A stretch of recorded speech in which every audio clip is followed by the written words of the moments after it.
মঙ্গলবার দিনে দুপুরে প্রকাশ্যে সরকারি অফিসের আধিকারিকের রুমে ঢুকে চেয়ার টেবিল গ্লাস ভাঙচুর করে পালিয়ে যায় আক্রমণকারীরা। ঘটনা কৈলাসহরের পূর্ত দপ্তরের নির্বাহী বান্তকার কান্তি গোপাল দের অফিস রুমে। এই ঘটনায় পূর্ত দপ্তরের অফিস চত্বর সহ গোটা কৈলাসহরে তীব্র আতঙ্ক এবং উত্তেজনা বিরাজ করছে।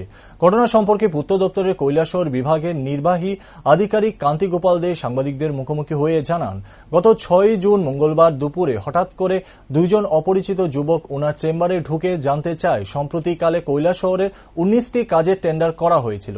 সেই কাজের টেন্ডার সংক্রান্ত ব্যাপার নিয়ে কি করলেন তা তাদের জানাতে বললেন। দুই অপরিচিত যুবকের এই কথা শুনে নির্বাহী বান্তকার কান্তি গোপাল দে জানান যে এগুলি প্রসেসিং এ রয়েছে। তারা দুটো ছেলে এসে এদের মধ্যে একজনের গলাতে গামছা বাঁধানো আর একজন এমনিতে ইয়াং বয়সের ছেলে, হয়তো 22-23 বছরের বয়স। ওই দুটো ছেলে প্রথমে জিজ্ঞাসাবাদ করলো যে আমরা কিন্তু আপনার সাথে কথাবার্তা করছিল। তো তারা চেয়ারে বসছে। চেয়ারে বসার পরে তারা বুঝেছে যে টেন্ডারগুলি যে করছেন, টেন্ডারগুলি কেন ফাইনালাইজ করতেছেন না, মানে তাদের বাসায় গেছে যে কেন এটি শেষ করতেছেন না। তো আমি বললাম যে না, এটা তো চলছে আস্তে ধীরে, তো কতদিন থাকবে, কতদিন রাখবে। আমি বললাম যে না, এটা তো না, আস্তে ধীরে তো এটা করতে হইব, এগুলো আমাদের কিছু সমস্যা আছে। আর দ্বিতীয় কথা হইলো আমরা এটা রুলস অনুসারে আমরা এটা করুন। তা কি বুঝাইতে চাইতেছে এটা আমার তো এইসব বুঝানোর ধরে না। আপনার বাড়ি কোনখানে? তো বললাম যে আমার বাড়ি তো আগরতলা। তো আপনি করলে শহরের না? না, আমি তো এখানেই থাকি। হ্যাঁ, কোয়ার্টারেই থাকি।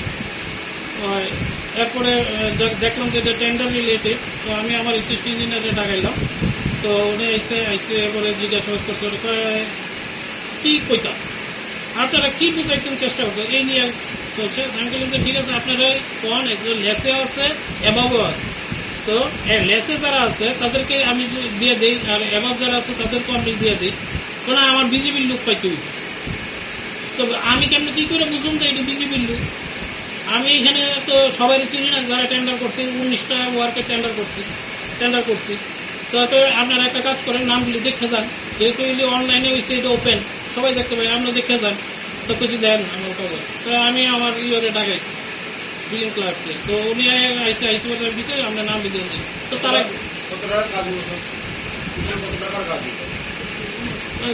3 কোটি টাকা